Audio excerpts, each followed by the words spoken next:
আসসালামু আলাইকুম ভিউয়ার্স, সবাই কেমন আছেন? আশা করি সবাই ভালো আছেন। অসাধারণ সুন্দর একটি ভিউ, মালয়েশিয়া ক্যামেরুন হাইল্যান্ড। এখানে আসলে প্রাকৃতিক দৃশ্য দেখে মন ভরে যায়।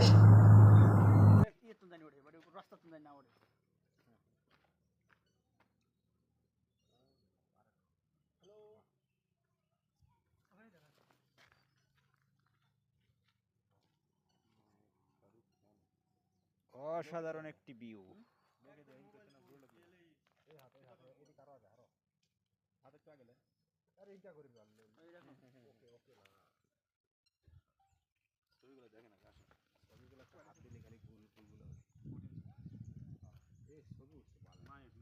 বন্ধু তুমি আমার একটা দোনো তো এইভাবে এইভাবে শাহরুখ খান একই চশমা পরে সবসময়